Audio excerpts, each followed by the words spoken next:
Hello class 5. We are going to start chapter 3 of your syllabus, that is movements of the earth. In this chapter you will learn about the rotation of the earth, revolution of the earth and the third formation of seasons. तो इसमें सबसे पहले क्या पढ़ना है, ये जो exercise है इसको हम लोग चैप्टर पढ़ने के बाद बनाएंगे. ठीक है. Uncle, aunt and Tara are on a vacation in New York. Chini and Angie called up Tara to talk to her. Uncle aunty और तारा एक वैकेशन पे हैं. कहाँ पे? न्यूयॉर्क में. तो चीनी और एंजी उनको कॉल करती है उनसे बात करने के लिए. But they were surprise to know that it was day in the New Delhi while it was night in the New York. पर वो लोग को ये जान करके बहुत ज्यादा वो सरप्राइज हुए कि जब वो लोग कॉल कर रहे थे तो उनके यहाँ तो दिल्ली में दिन था, पर जो न्यूयॉर्क में वो कॉल किए तो वहां पे रात था. The different positions of the sun at different times of the day give us the impression that sun moves from one corner of the sky to another. सन का हम लोग दिन भर पोजीशन देखते हैं कि हर टाइम में अलग अलग, कभी ईस्ट में रहता है, कभी बीच में आ जाता है, फिर कभी वेस्ट में चला जाता है. ये देखने की वजह से हम लोग को क्या लगता है कि सन मूव कर रहा है, एक कॉर्नर से दूसरे कॉर्नर पे जा रहा है सन मूव करके.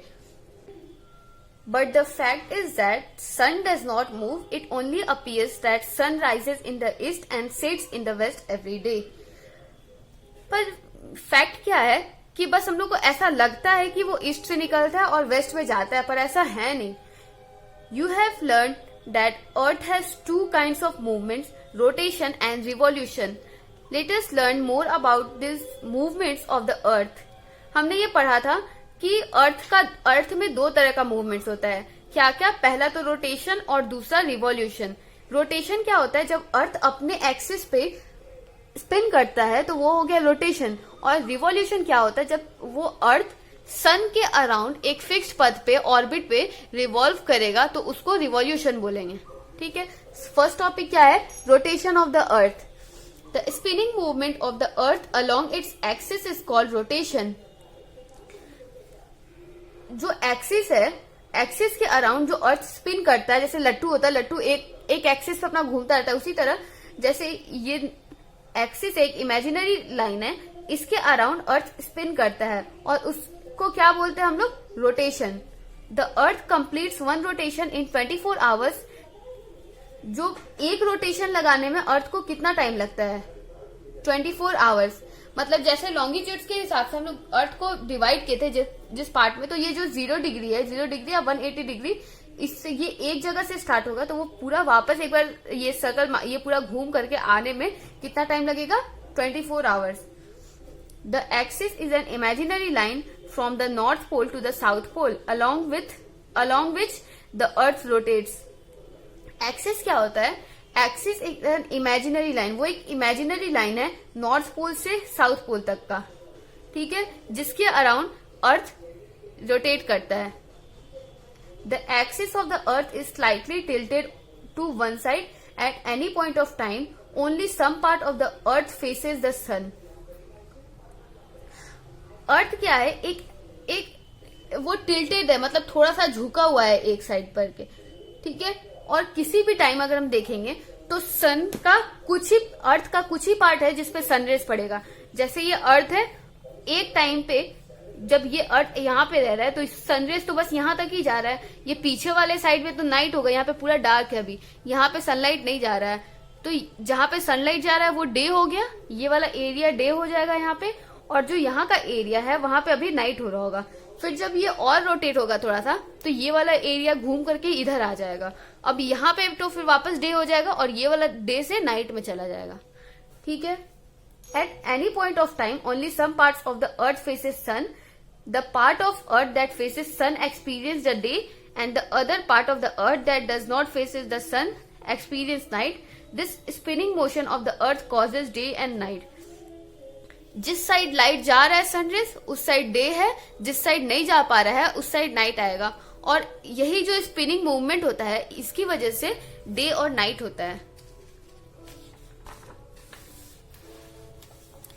The earth rotates from west to east, so the places in the east have sunrise earlier than the places in the waste.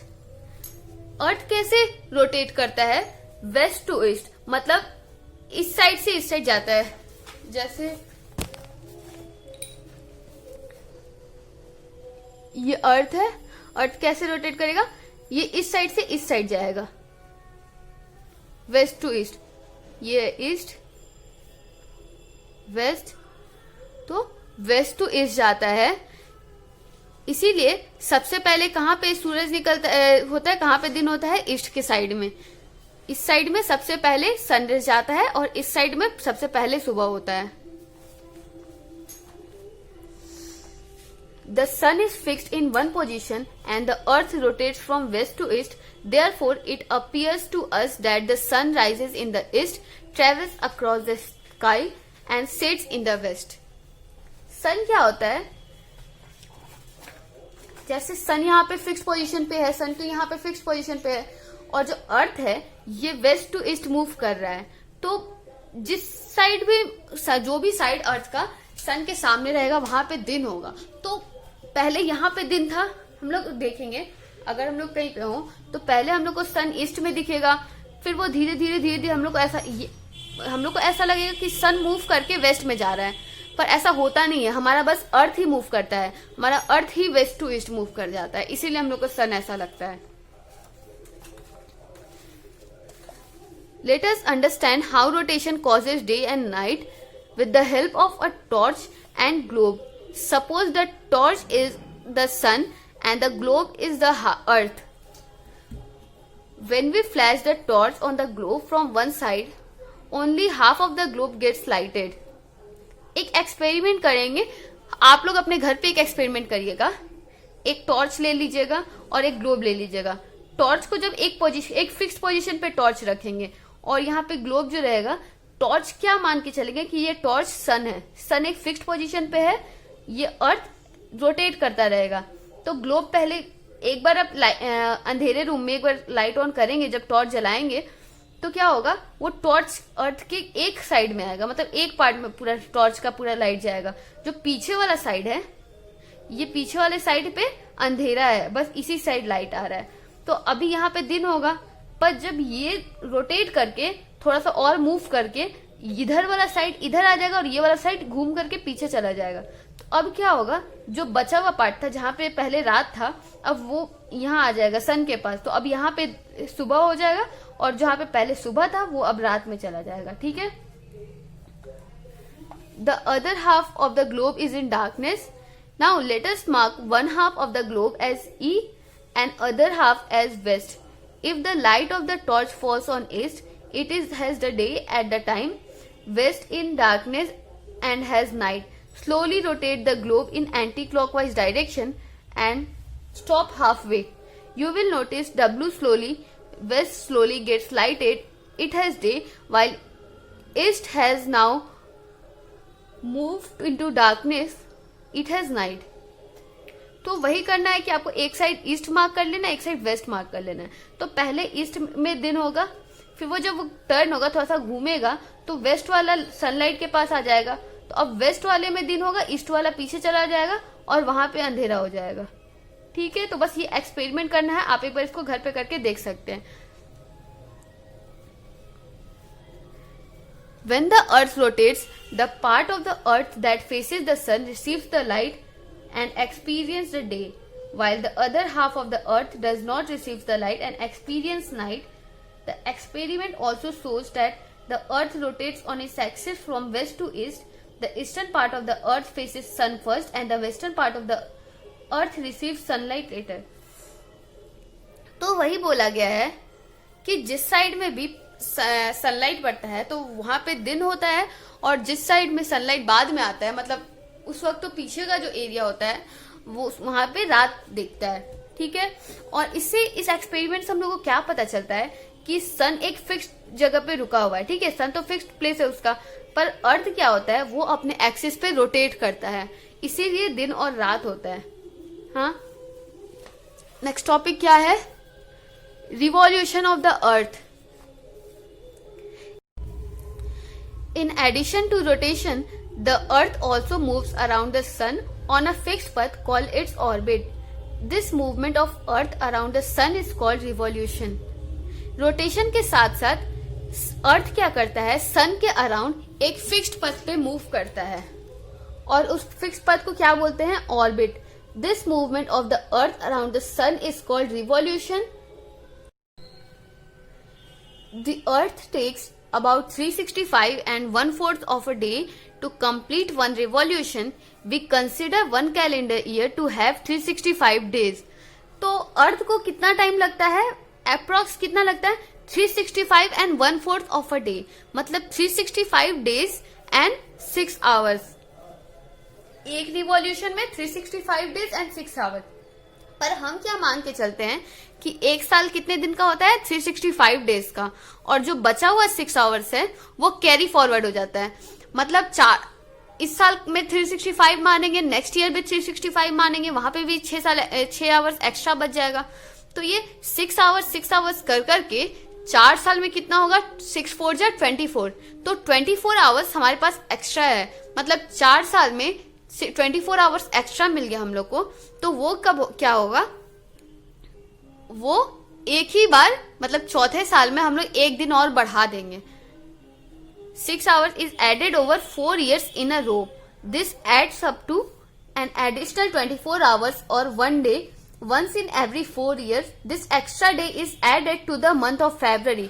मतलब वही बोला था कि 4 साल में जब 24 घंटा हो जाएगा तो वो 24 आवर्स एक दिन बन जाएगा, एक एक्स्ट्रा दिन मिल जाएगा हम लोग को। हर 4 साल में एक एक्स्ट्रा दिन मिल जाएगा और उस दिन को हम लोग कब ऐड करेंगे, फरवरी में। तो इसीलिए हम लोग बोलते हैं कि लीप ईयर जो होता है ना, कि लीप ईयर होता है 4 साल में एक बार लीप ईयर आता है। तो as a result February has 29 days and we have 366 days in the year instead of 365 days. This year is called leap year. तो क्या होता है, जब 4 साल में एक दिन एक्स्ट्रा मिल जाता है तो उस एक दिन को हम लोग फरवरी में ऐड कर देते हैं और उस साल फरवरी में 29 ईयर्स हो जाएंगे। उस साल फरवरी में कितने डेज हो जाएंगे, 29 डेज। और पूरे साल में कितना दिन होगा, 366 डेज। 4 साल में एक बार 366 डेज का ईयर होगा और उस साल को क्या बोलेंगे, लीप ईयर। उस साल को क्या बोलेंगे, लीप ईयर। टॉकिंग पॉइंट, ये तो पूरा क्वेश्चन सॉल्व करके उसके बाद हम लोग बनाएंगे, ठीक है। पर एक बार पढ़ लेते हैं। Remember that any particular year that can be divided by number 4 without any remainder is a leap year. 2012 was a leap year. तो इसमें बताता है कि कोई भी ऐसा ईयर, अगर हम जैसे देखते हैं कि 2020, तो अगर वो 4 से डिवाइड हो जाएगा तो वो लीप ईयर होगा। तो 4 से मतलब फुली डिवाइड हो जाएगा, मतलब कुछ भी रिमाइंडर नहीं बचेगा, पूरा डिवाइड हो जाएगा अगर, तो क्या होगा, वो साल लीप ईयर होगा। जैसे 2020 देखते हैं तो 2024 से पूरा डिवाइड हो जा रहा है 55 बार में, तो ये क्या होगा, 2020 लीप ईयर है, मतलब 29 डेज का है फरवरी इस साल में, ठीक है। तो अब क्या होगा, 4 साल बाद ही अब 29 डेज वाला फरवरी आएगा। एक तो 2020 इस साल आ गया फरवरी 29 डेज का, अब क्या होगा, आज से 4 साल बाद फिर से 29 डेज का फरवरी आएगा। बाकी सब बीच में कब आएगा, 28 डेज का आएगा फरवरी। Which was the leap year before 2012? Which will be next leap year? तो पहले अगर इसमें एक क्वेश्चन पूछा है कि अगर 2012 में लीप ईयर होता है, ये कैसे हम समझेंगे कि 2012 में लीप ईयर है। देखिए कि 2012 कैसे लीप ईयर है, 2012 और इसको किससे डिवाइड करेंगे, 4 से। तो 4 5 जा 20, 4 3 जा 12, तो ये तो पूरा डिवाइड हो जाएगा। तो मतलब क्या है, 2012 में क्या होगा, वो लीप ईयर होगा। अब जब 2012 लीप ईयर होगा तो अब कब नेक्स्ट लीप ईयर कब होगा, उसके बाद का 4 साल और जोड़ लीजिए, 13 14 15 16, मतलब 2016 में नेक्स्ट लीप ईयर आया होगा। कैसे, देखिए 2012 में आया पहले, ठीक है, फिर अब प्लस 4 इयर्स, मतलब हर 4 साल में आता है। तो अब कब आएगा, 2016। अब एक बार चेक करते हैं कि ये 2016 4 से डिवाइड होता है या नहीं होता है। 2016 बाई 4, 4 5 जा 20, 4 4 जा 16, तो ये भी पूरा डिवाइड हो गया। तो मतलब क्या है 2016 भी लीप ईयर है। और इस क्वेश्चन में पूछा क्या है कि 2012 से पहले वाला भी लीप ईयर बताना, 2012 के बाद वाला भी लीप ईयर। 2012 के बाद वाला लीप ईयर तो 2016 हो जाएगा, और 2012 के पहले वाला लीप ईयर कौन सा होगा, -4 ईयर्स। तो इसके पहले वाला लीप ईयर 4 साल पहले कौन सा लीप ईयर होगा, 2008 का जो ईयर होगा वो लीप ईयर होगा। एक बार चेक कर लेते हैं, 2008 डिवाइडेड बाय 4, 4 5 जा 20, 0 4 2 जा 8, मतलब 2008 लीप ईयर है, 2012 लीप ईयर है, 2016 लीप ईयर है। इन सबके बीच का डिफरेंस क्या है, 4 ईयर्स 4 ईयर्स। तो आज के लिए हम बस इतना ही पढ़ते हैं। कल हम क्या पढ़ेंगे, फॉर्मेशन ऑफ सीजन्स, ये पढ़ के और एक्सरसाइज क्वेश्चंस जो हैं उनको बनाएंगे। ठीक है, तो आज के लिए बस इतना ही। Bye bye.